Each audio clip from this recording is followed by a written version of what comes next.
matin, la gang! Il est même pas 6 heures encore et je commence aujourd'hui avec mon petit partage biblique. Encore une fois, la parole m'a parlé. La parole est vivante. D'ailleurs, c'est tellement extraordinaire de pouvoir lire ce livre-là, si on veut, dans notre vie, des centaines de fois, d'un couvert à l'autre, et que Dieu nous parle encore à travers elle. Puis même des fois, le même passage, on va le relire plein de fois, puis d'une fois à l'autre, ça va nous parler différemment. Donc, je trouve ça vraiment juste génial. Aujourd'hui, j'ai envie de vous parler du fait de confier nos projets et nos vies entières, en fait, à Dieu. J'ai pensé vous partager ça parce que je suis en train de lire encore dans Actes. Là, cette fois-ci, ce matin, je suis dans Acte 1. C'est le moment où là, Jésus a été enlevé, a été crucifié, est ressuscité, il s'est montré aux apôtres pendant 40 jours. Il a promis qu'elle allait envoyer son Saint-Esprit. Il a été réenlevé au ciel en attendant son retour parce que Jésus revient. Un autre sujet pour une autre fois. Et là, les apôtres sont dans ce qu'on appelle la chambre haute et ils attendent parce que Jésus leur a dit d'attendre le Saint-Esprit qui viendra sur eux pour poursuivre son œuvre sur la terre. Donc, ils savent pas trop à quoi s'attendre. Ils attendent dans la chambre haute. Comme vous le savez probablement, Judas, qui a trahi Jésus, s'est enlevé la vie. Donc, là, les apôtres veulent trouver un remplaçant. Et ce qu'ils font, je vais vous lire le passage en question. Moi, je vais commencer juste un petit peu avant là, pour vous donner le contexte, même si j'ai un petit peu de vous l'expliquer. Donc, dans Acte 1, je suis rendue au verset 16. C'est Pierre qui prend la parole, qui se lève au milieu des gens qui sont là. Ils sont à peu près 120 personnes là. Hommes, frères, il fallait que s'accomplisse ce que le Saint-Esprit, dans l'Écriture, a annoncé d'avance par la bouche de David au sujet de Judas, qui a été le guide de ceux qui ont saisi Jésus. Il était compté parmi nous et il avait part au même ministère. Cet homme, ayant acquis un champ avec le salaire du crime, est tombé, s'est rompu par le milieu du corps, et toutes ses entrailles se sont répandues. La chose a été si connue de tous les habitants de Jérusalem que ce champ a été appelé dans leur langage Akeldama, c'est-à-dire le champ du sang. Or, il est écrit dans le livre des psaumes que sa demeure devienne déserte et que personne ne l'habite, et qu'un autre prenne sa charge. Il faut donc que parmi ceux qui nous ont accompagnés tout le temps que le Seigneur Jésus a vécu avec nous, depuis le baptême de Jean jusqu'au jour où il a été enlevé du milieu de nous, il y en ait un qui nous soit associé comme témoin de sa résurrection. Ils en présentèrent deux, Joseph, appelé Barsabas, surnommé Justus, et Matthias. Puis ils firent cette prière, et c'est ici, là, le point. Seigneur, toi qui connais les cœurs de tous, désigne lequel de ces deux tu as choisi, afin qu'il ait part à ce ministère et à cet apostolat que Judas a abandonné pour aller en son lieu. Ils tirèrent au sort, et le sort tomba sur Matthias, qui fut associé aux 11 apôtres. Il savait qu'il fallait qu'il nomme quelqu'un d'autre, mais il aurait pu choisir n'importe qui. Puis hier, je sais pas si vous vous souvenez, on parlait du fait que nos choix, parce que Dieu nous donne le libre arbitre dans la vie, nos choix ont des conséquences. Ben là, ils ont juste fait la bonne chose en fait. Ils ont demandé à Dieu c'est qui devait choisir. Parce qu'il aurait pu choisir n'importe qui et l'œuvre de Dieu aurait pas été ce qu'elle est actuellement. Ce que je voulais vous encourager ce matin, c'est de recommander vos projets. Il y a un verset qui dit ça, recommande ton sort à l'Éternel. Recommande ton projet, ta vie, soumets-lui tes idées, tes rêves, et vois ce que Dieu a comme plan pour toi.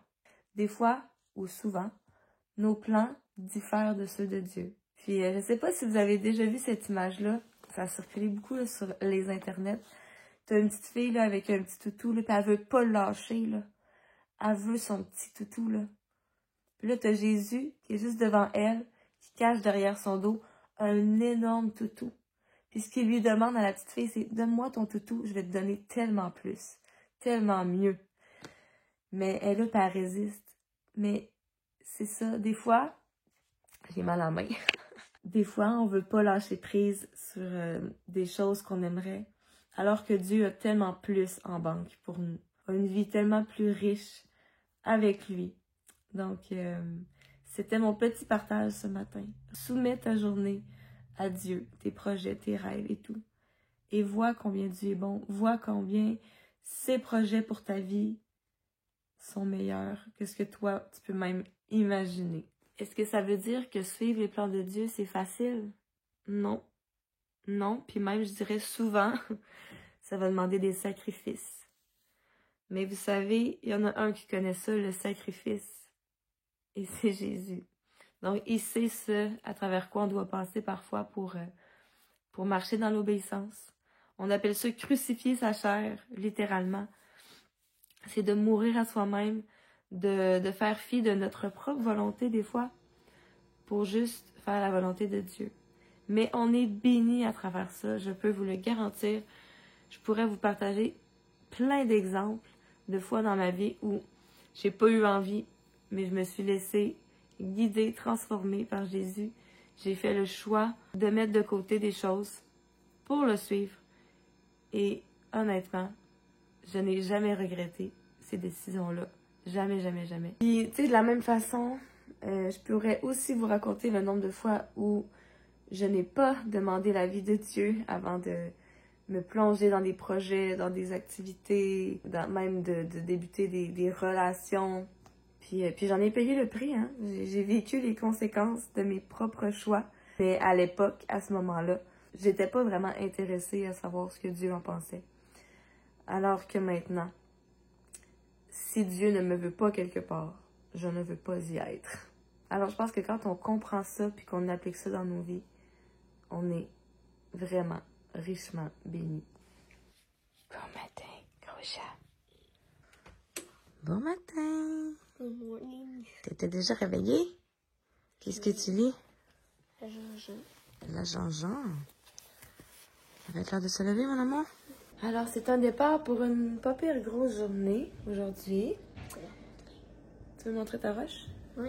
On a fait une randonnée, puis à un moment donné, on a trouvé ça. Il est vraiment beau, pour vrai. Puis c'est quoi le nom?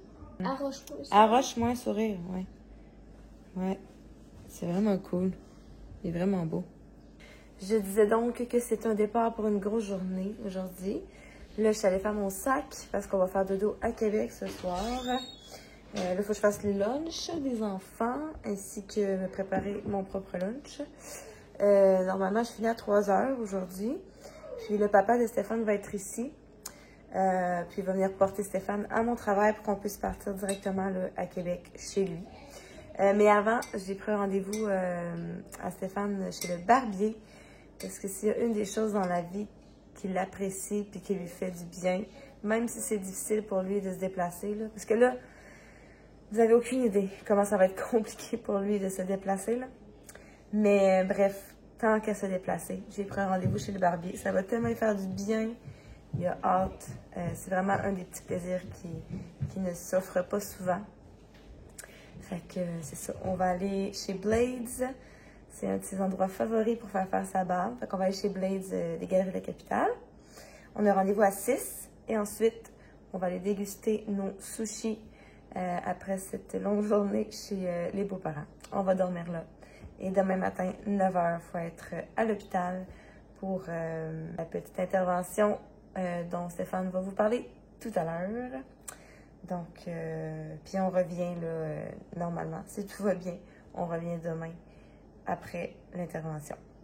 Donc, je sais que là, à l'heure vous allez voir ce vlog-là, ça va être déjà fait, mais je les ai priés pour nous. Mais déjà, merci, parce que je sais qu'il y en a qui prient pour notre famille. Puis vraiment, je vous en suis infiniment reconnaissante. Et on prie pour vous aussi, d'ailleurs, toute cette belle communauté. Vous êtes précieux, puis on vous garde en prière aussi. Donc voilà, je continue de boire. J'ai oublié ma bouteille au travail hier. Fait que je continue à boire ma petite potion électrolyte dans mon pot maçon. Puis je vais faire ce que j'ai à faire pour pas tartare. Il fait déjà froid, là. Oui, faut-tu faire chaud? Non, pas aujourd'hui. Il va faire de moins en moins chaud, mon amour. Ouais, c'est comme ça. Je viens de regarder la météo. Et présentement, c'est ressenti -5. Ça va être froid. Il va falloir mettre un manteau ce matin. Ça va de sortir... ça va, le petit chat? On va falloir sortir nos tucs bientôt.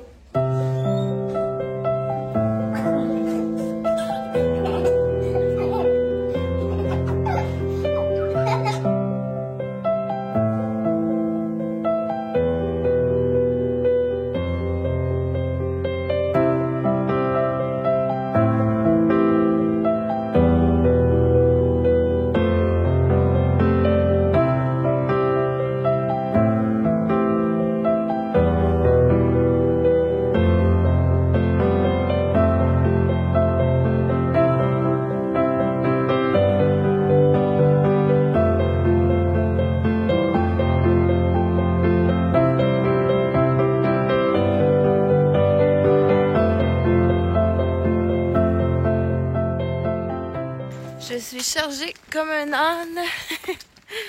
Puis j'ai peur d'avoir oublié quelque chose. En tout cas, c'est un départ pour le travail.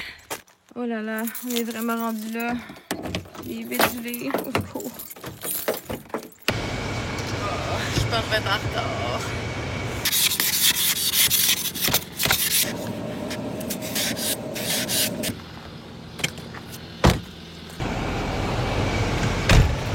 Non seulement je suis pas arrivée en retard, mais il me reste 5 minutes. Je le prends en prière. Merci Seigneur pour cette magnifique journée. Père éternel, merci pour ta grâce, pour ta fidélité. Je te remets ma journée, Seigneur. Viens faire ta volonté. Merci Seigneur pour ta provision quotidienne. Merci Papa parce que tu es ma force, tu es mon refuge. Merci parce que tu es tout puissant, que tu as déjà planifié, prévu cette journée, Seigneur. Que tout te soit rendu. Sois glorifié, Jésus, et viens faire ton œuvre aujourd'hui. Amen. On y va.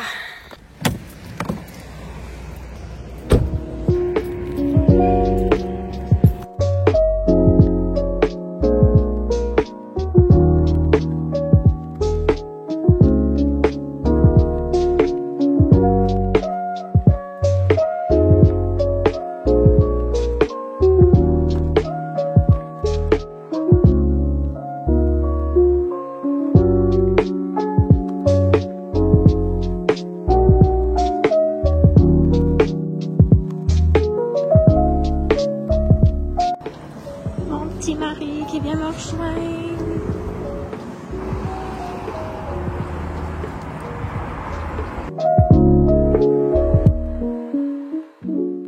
Oh là là, on pensait s'envoler? Oui. C'est venteux aujourd'hui. Regardez qui est là! Bon matin. On n'est pas le matin. Oui, moi, c'est toujours le matin. Oui. On est rendu 3 heures, j'ai fini mon chiffre. Fait que là, direction Québec. Si, signorita. T'es prêt? Oui.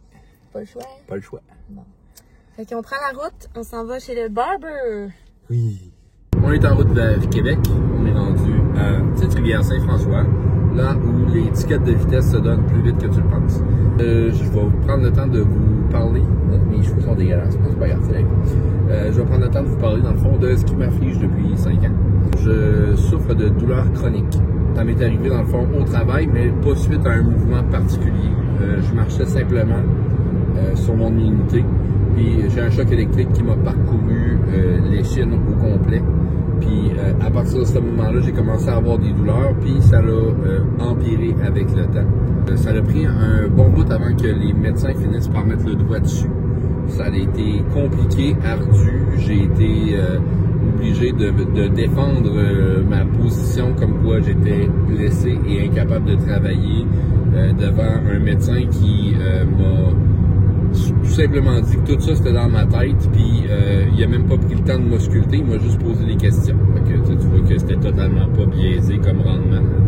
C'est ça, j'ai une douleur dans le fond qui m'empêche de fonctionner normalement de plus en plus que le temps avance. Ma douleur dans le fond est en 2 volets. Le volet mécanique qui est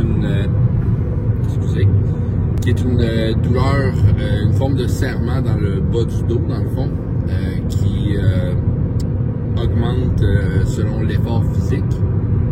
Fait que si je lève des charges, si je bouge, si je marche, si je monte plus que 2 ou 3 fois les marches chez nous, excusez, ma femme ne sait pas conduire. Non, c'est les routes du Québec le problème. Mais non, c'est ça. Si je monte 2 ou 3 fois les marches chez nous, ça accentue ma douleur, genre vitesse grand V. Puis des fois, je fais absolument rien, puis ma douleur augmente pareil. J'ai parlé avec certains spécialistes, puis l'aspect psychologique vient influer. Supposons que je suis anxieux, en colère, triste, ça peut vraiment aggraver dans le fond ma douleur, mais c'est pas tant ma douleur, c'est que mon seuil de tolérance diminue dans le fond au lieu d'être stable. Ça c'est pour la douleur mécanique. Puis le deuxième volet, c'est le côté neurologique. J'ai des éclairs qui, on dit toujours que je suis un génie et que j'ai des éclairs de génie, mais là j'ai des éclairs mais pas de génie. J'ai des chocs électriques dans le fond qui me parcourent le dos et les jambes. Ça rend les choses un petit peu ardues au niveau social parce que ça me fait crier. Un petit peu comme les gens qui sont atteints du syndrome de la Tourette. Ben, c'est un petit peu la même affaire, mais moi c'est de la douleur, c'est juste un cri, genre un qui va surprendre les gens. Puis c'est ça, ça rend les situations un peu awkward socialement. Ça c'est au point de vue de la douleur, mais le problème c'est ça, c'est que vu que c'est un chronic pain, c'est en tout temps. C'est chronique, c'est 24. Ben, tout dépendant des cas, il y en a que ça peut être quelques fois par jour, puis il y en a d'autres comme moi que c'est 24 heures sur 24, 7 jours sur 7. Des fois, ça me réveille la nuit. En fait, ça me réveille la nuit, pas des fois, ça me réveille la nuit. Ils me donnent des médicaments pour essayer de dormir. Là, on a trouvé de quoi qui fonctionne quand même pas si pire, là. Mais en tant que tel, c'est ça, là. C'est juste très accaparant comme condition. Quand ils ont enfin fini par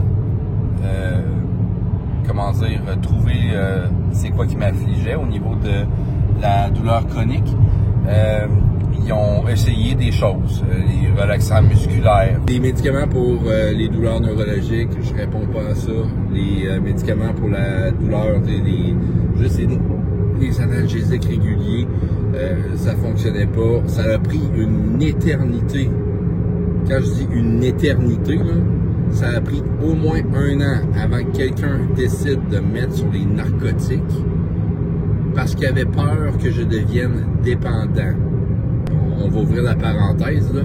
J'ai de la freaking douleur intense 24 heures sur 24. Puis toi, ta peur en tant que médecin, c'est que je devienne dépendant.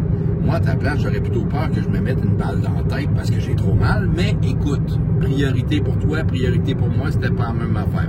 Fermeture de la parenthèse. Il y a quelqu'un qui m'a prescrit de quoi. Je l'ai essayé. Ça n'a pas fonctionné. On m'a mis avec un spécialiste qui traite les personnes en soins de fin de vie et douleurs chroniques. Je sais que ça sonne un petit peu bizarre de dire soins de fin de vie, mais c'est les plus connaissants dans le fond pour tout ce qui est des nouvelles molécules puis de leurs effets sur les douleurs. Donc, il m'a suivi pendant 3 ans, près de 3 ans. Puis il m'a expliqué que le processus est extrêmement long pour une seule et bonne raison, c'est que, tu dois essayer une molécule à la fois pour être certain que c'est bien elle qui interagit avant de passer à une autre étape, et il y a 12 étapes. Puis 12 étapes, ça c'est, espacé par quelques mois chacune. Fait que j'ai passé à travers toutes ces 12 étapes-là sans que, malheureusement, rien ne fonctionne. Je suis allé jusqu'au fentanyl. Puis, écoute, soit je suis vraiment fait fort, soit je suis simplement pharmacorésistant, puis je ne réagis pas aux médicaments. Donc, le fentanyl n'a rien fait. Puis c'est ça, dans le fond, j'ai fait toutes les grades de médication, des antidépresseurs pour essayer d'aider. C'est quoi qui m'expliquait déjà? Le niveau de sérotonine, dans le fond, plus qu'elle est sécrétée, plus ta perception de la douleur peut être diminuée. Malheureusement, j'ai pas eu cet effet-là, j'ai pas vécu cet effet-là. Puis la majorité des médicaments, même si je n'ai pas les effets positifs, j'ai tous les effets négatifs. Hey! Quand on a dépassé tous les médicaments, dans le fond, qui ne faisaient pas effet, j'ai eu une vision et une promesse. En temps et lieu, je vais vous la partager. Mais suite à ça, mon père m'est arrivé avec un article de journal comme quoi il y avait un traitement pour les douleurs du dos qui était maintenant effectué à l'hôpital de l'Enfant Jésus. L'installation d'un neurostimulateur au niveau de l'épine dorsale. J'ai demandé à mon médecin si j'étais candidat à ça, si ça pouvait se faire. Et il m'a dit non, t'es pas du tout un candidat pour ça. J'ai comme fait fudge. Mais j'avais déjà une consultation en neuro qui avait été demandée par le passé. Puis j'ai été contacté par un neurochirurgien qui m'a écouté et qui a dit écoute, il y a une nouvelle procédure à l'Enfant Jésus qui installe un neurostimulateur au niveau de l'épine dorsale et tu serais un candidat idéal. C'est une recommandation en neurochirurgie, mais à l'Enfant Jésus pour avoir un neurostimulateur d'installer. Après quelques mois, j'ai rencontré la chirurgienne qui m'a expliqué le processus, que dans le fond, là, je suis encore en attente de rencontrer un pharmacien et un psychologue pour établir dans le fond c'était quoi le processus d'opération, puis que mes attentes soient réalistes, savoir quel type de médicaments il allait être utilisé. Fait que là, je suis encore en attente de ça. La neurochirurgienne m'avait dit on va aussi recommander une rhizotomie qui est de brûler les nerfs du dos afin de diminuer la perception de la douleur mécanique. Ce qu'on m'avait pas dit par exemple, c'est que j'ai les deux côtés à faire, trois nerfs de chaque côté. Fait que là, la dernière shot, on est allé à Québec, je me suis fait brûler la première branche, mais c'était tellement douloureux que j'ai fait une réaction généralisée. J'ai commencé à suer comme un porc, manqué de perdre connaissance à la table, puis la douleur est tellement vive. La douleur, c'est pas quand le cathéter va brûler le nerf. La douleur, c'est quand ils insèrent l'aiguille dans le nerf. J'ai déjà eu des aiguilles qui sont rentrées à proximité du nerf, mais rentrées dans le nerf, personne, à part les personnes qui l'ont vécu, savent c'est quoi. Puis, j'ai pas été capable de continuer l'intervention. Malheureusement, j'ai demandé d'arrêter parce que j'étais en train de capoter ma haine. J'étais plus capable. Fait que là, on va y aller avec une nouvelle tentative pour les deux derniers nerfs du bas du dos, du côté gauche. Mais cette fois-ci, ils vont avoir un protocole de mise en place pour m'aider à rester vivant à travers tout ça. Ils vont m'installer un soluté, ils vont me donner des médicaments pour essayer de me garder un petit peu zigout, mais pas trop. Il faut que je sois capable de répondre à des questions pendant l'intervention pour être sûr qu'il ne brûle pas le nerf à la mauvaise hauteur. Là, présentement, là, on s'en va à Québec pour ça. On va espérer que tout se passe bien et que ce soit pas aussi pire que l'autre fois. Puis, écoute, je sais qu'il y en a beaucoup d'entre vous qui ont dit qu'ils allaient prier pour moi et merci parce que ça nous fortifie dans ces moments difficiles-là de savoir qu'on a des gens qui sont auprès de nous et que le Père est auprès de nous aussi. Quand on a mal, il a de la peine. Hein? Fait que c'est ça. C'est pas mal tout ce qui couvre l'intervention qu'il y a là. Puis pour le reste, on va vous donner une nouvelle de comment ça s'est déroulé. Mais pour l'instant, c'est ça. Beaucoup de joie et de plaisir. On va passer un beau souper en famille avec mes parents. On va manger des sushis, puis ça va me remonter le moral pour demain matin. Pour ceux qui avaient des questions, je vais prendre le temps d'y répondre, soit ce soir ou demain. Donc, faites-vous-en pas, on vous oublie pas. On est pris dans le trafic. Yay! Vive Québec! Je voudrais voir la face.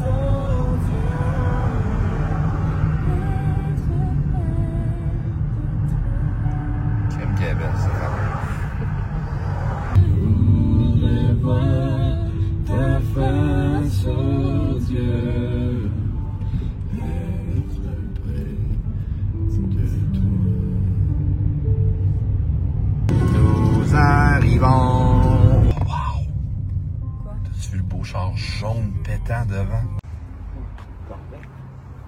Comme mon amour sort plus ben, ben là, il a vu un beau char jaune puis il veut qu'on aille voir. Je te donne-tu une bine pour le char jaune, non? Non. Wow. Si, bol.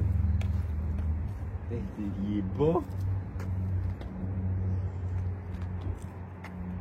T'es impressionné, mon amour? Ah, écoute, ça fait longtemps que j'ai pas vu des beaux chars. Tu trouves pas belle, notre voiture? Écoute, oublie pas que j'étais un gars qui tripait ses Porsche sur les Ferrari puis sur les Lamborghini, fait que... c'est ça! Fait que là, il est même pas 5 heures.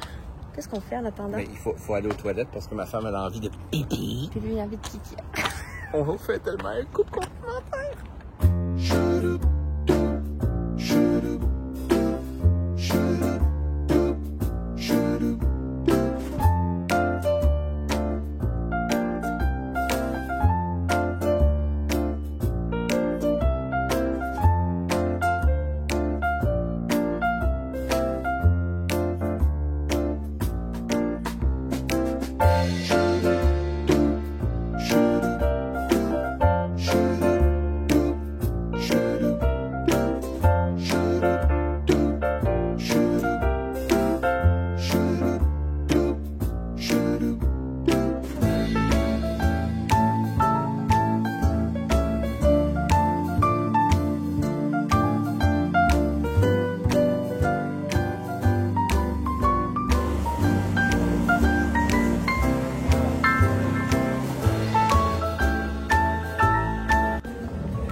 Bon, bébé?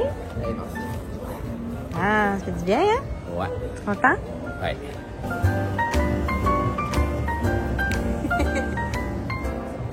Il fait pas chaud. On est gorlot. On s'en va manger. Des sushis. Des sushis. Oh là là. Miam, miam, miam. C'est l'heure. Peux-tu nous montrer qu'est-ce que t'as acheté? Tu le connais déjà ou? Nope. Ben, j'ai déjà bu du Folonari, mais dans le rouge. Fait qu'on essaye ce soir. Ouais. Bonsoir, il est présentement... Et quelle heure? 9h30. Je suis en train de faire le montage du vlog que je dois mettre en ligne pour demain matin. Et mon homme écoute la télé, tranquille. Ça fait drôle de ne pas avoir les enfants. Fait que c'est ça, je voulais conclure la journée parce que je pense qu'il y a eu pas mal de blabla aujourd'hui. Puis je pense que c'était nécessaire là, pour vous mettre à jour et tout. Mais c'est ça, je pense que ce sera suffisant. On vous donnera des nouvelles demain. Donc, ben c'est ça. Merci de nous avoir accompagnés aujourd'hui. Puis, je vous souhaite une belle journée ou une belle soirée. Soyez bénis. Bye bye.